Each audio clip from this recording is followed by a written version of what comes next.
Hills and mountains, e-bike heaven. 10 key details then to help you maintain uphill flow in places such as this.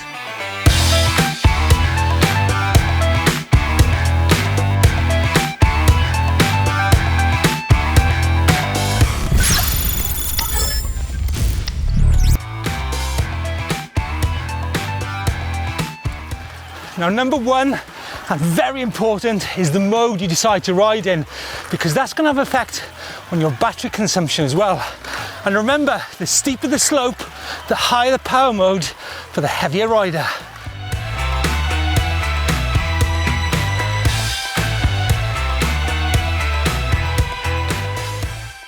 Now, when it comes to gearing, it's probably best to avoid changing gear on the steepest parts of a climb. Keep those legs spinning to get the best out of the motor, and pick your moments, pick the spots when you're going to change gear. Now, what you really mustn't do is try to charge hills in high gear, because that's what happens. Now, this time I'm going to go from a high gear to a low gear before the steep section of that climb.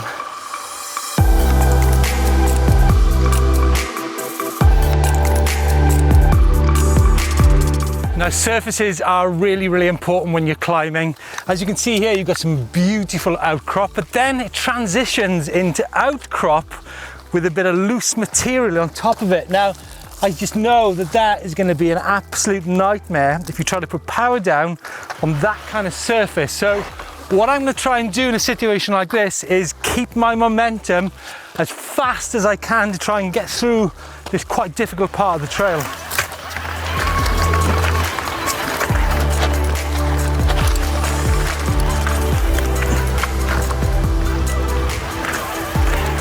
Now, I can't emphasize just how important line choice is when it comes to maintaining flow uphill.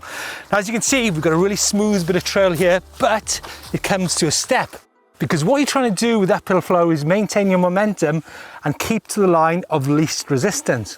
Now, I'm looking just over here now, and there's a line which is less direct. However, it lets you maintain more momentum and avoid that difficult bit.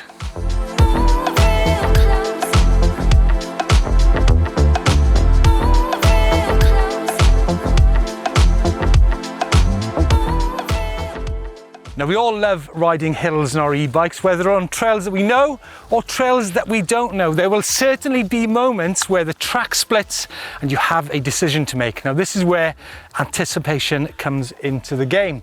Now, as you can see here, I have a ridiculously steep slope here, which clearly I won't be able to do. So I'm scanning around, I'm thinking, where's the missing link which takes me up the mountain and helps me maintain my flow? Well, in this situation, there's nothing that side, but in the middle, as you can see, there's the line of a goat track, and usually a line of a goat track is the one of least resistance. So I'm checking it out, and yes, as I can see, it gets you through a bit of a sticky spot there, but gets me onto a plateau, which then opens the hill up to maintain my flow. Right, now the thing is, talking the talk is one thing. Can you actually walk the walk and do it on the hoof? Oh, crikey. Ah! Oh, thank goodness for sticky tyres, eh?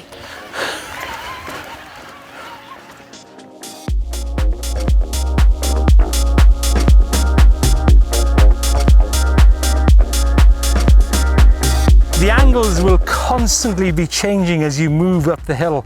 Angles upwards and angles across.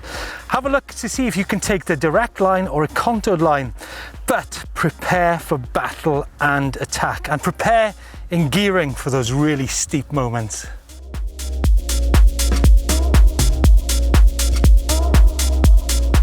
Now, momentum is a key part of uphill flow, and in many situations it actually depends on the flow of the trail.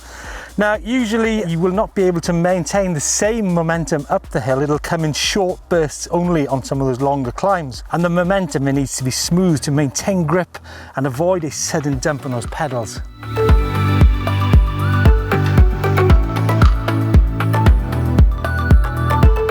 Now, whilst you are learning uphill flow, be aware of body position and learn how body position actually affects front and rear grip. Be aware of the constant weight changes you need to maintain that maximum grip, and learn to ride in and out of the saddle.